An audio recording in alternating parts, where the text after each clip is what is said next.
Hello friends.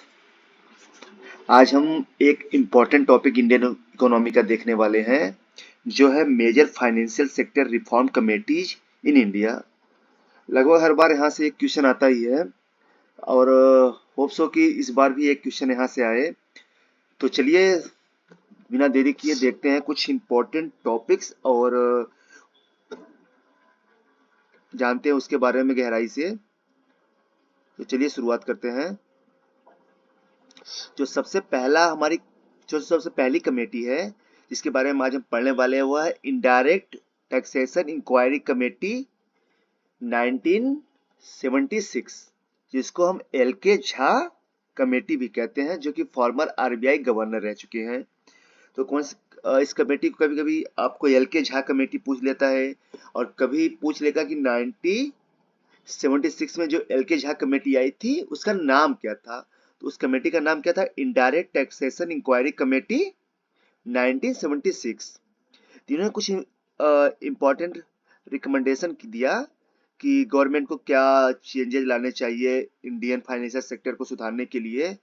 तो उसमें से सबसे जरूरी था, इन्होंने रिकमेंड किया कि वैट के लिए वैल्यू एडेड टैक्स सिस्टम, यानी कि recommended introduction of VAT system in the excise duty.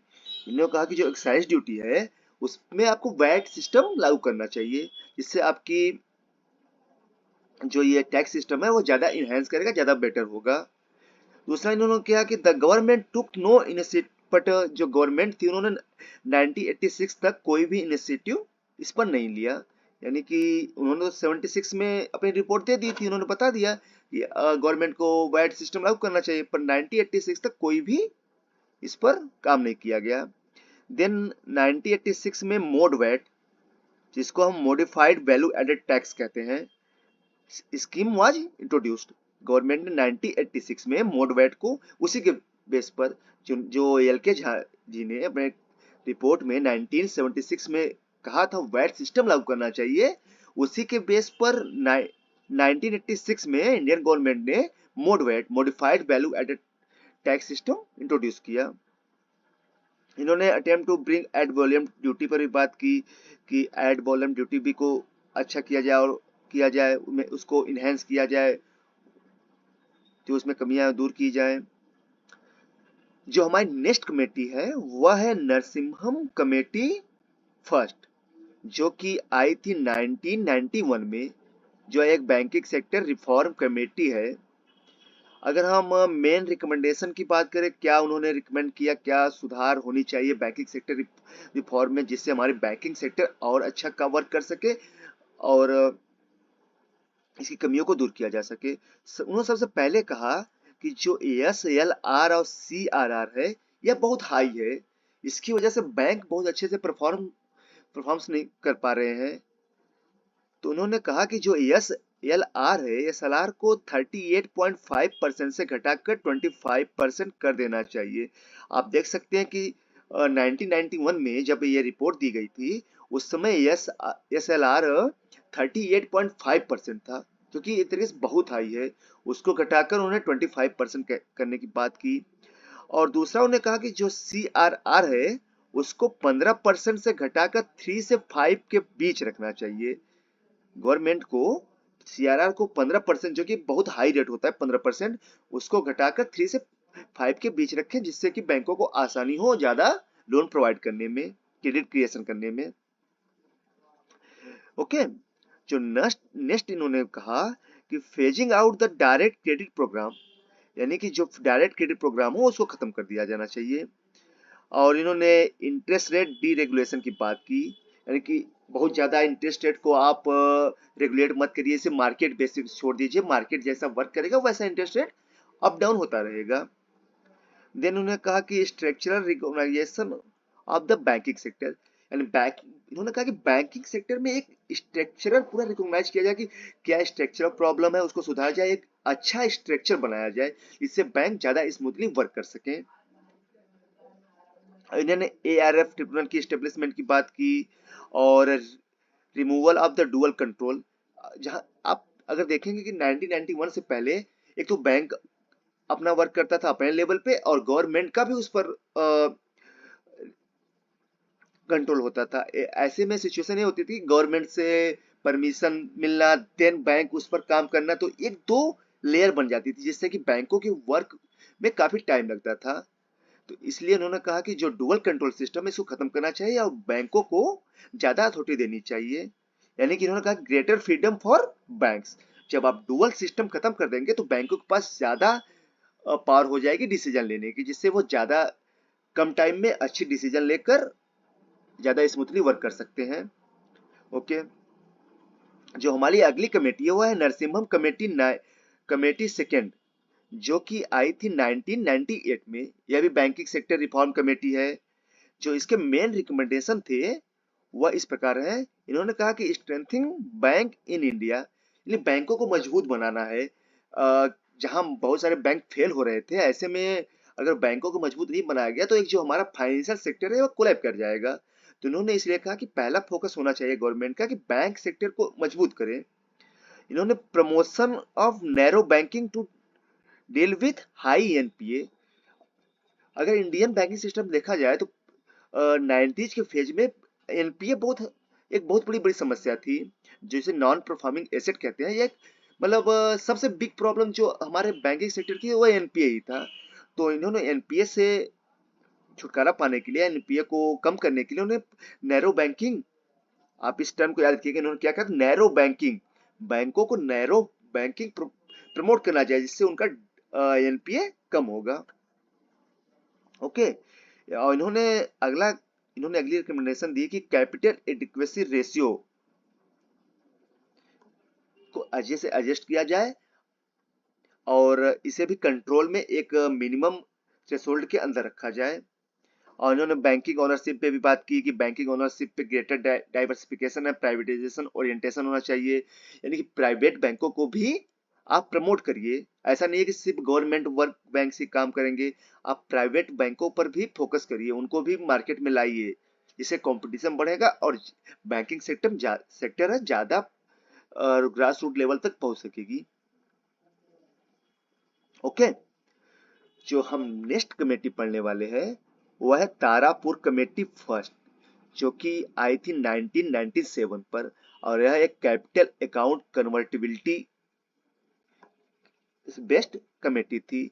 यानी कि जो इसका मेन वर्क था वह था कैपिटल अकाउंट कन्वर्टिबिलिटी, या रूपी को कैपिटल में कन्वर्ट करने के लिए क्या किया जा सकता है, इस पर एक रिपोर्ट दी गई थी तारापुर कमेटी द्वारा, जो कि फर्स्ट द्वारा, जो 1997 पे आई थी। Committee on a Capital Account Convertibility continued by the Reserve Bank of India to suggest a roadmap fully convertibility, यानी कि रुपीज को full convertibility to the Indian rupee on the capital account. जहां अभी इस समय भी आप देखेंगे इंडिया पार्शियल कन्वर्टिबिलिटी पे वर्क कर रहा है। तो 1997 में तारापुर कमेटी ने ये रिपोर्ट दी थी किस तरीके से इंडिया अपने क्या कहते हैं कैपिटल अकाउंट कन्वर्टिबिलिटी अचीव कर सकता है, यानी कि इंडियन रुपीज को फुली कन्वर्ट कर सकता है कैपिटल अकाउंट में जब चाहे तब। ओके, इस कमेटी ने मई 1997 में अपनी रिपोर्ट पब्लिश की थी, सबमिट की थी। ओके, जो इनका की सजेशन था कि किस तरीके से हम फुली कैपिटल अकाउंट कन्वर्टिबिलिटी को अचीव कर सकते हैं, यानी इंडियन रुपीज को फुल कैपिटल अकाउंट में कन्वर्ट कर सकते हैं। इसके लिए कुछ सजेशन इस कमेटी ने दिए। इन्होंने कहा gross physical deficit to GDP ratio come down from 4.5% in 1996-7 to 3.5% in 1999 to 2000। यानी कि उन्होंने कहा कि ग्रॉस फिजिकल जो डिफिसिट है हमारा, जो जीडीपी से अगर उसका रेशियो निकालेंगे, वह उस समय लगभग 4.5% था 1996-7 में। तो उन्होंने कहा कि 2000 तक इसको घटाकर 3.5% लाना होगा। ओके, और इन्होंने अगला जो सजेशन दिया हुआ था, the inflation rate should be low and kept with an average 3 to 5% for 3 year 1997 to 2000। यानी जो हमारा इन्फ्लेशन रेट है उसको एक बॉन्ड के अंदर रखना होगा, यानी 3 पॉइंट से लेकर 5 तक, 3 से 5% के बीच हमारा इन्फ्लेशन फॉर द 3 ईयर अगर हम अचीव करना चाहते हैं कि फुली कन्वर्टिबिलिटी, देन ये जो 1997 से 2000 तक हमें 3 से 5% के बीच अपना एक मॉडरेट लेवल पर अपना इन्फ्लेशन रखना होगा। और इन्होंने कहा कि gross NPA to be reduce from 13.7 to 5% by 2000। या एनपीओ आप देख सकते हैं 1997 पे हमारा जो ग्रॉस एनपीए था वो 13.7% था, जो कि एक बहुत ही बड़ा अमाउंट होता है। उसको हमें रिड्यूस करके 5% तक लाना था।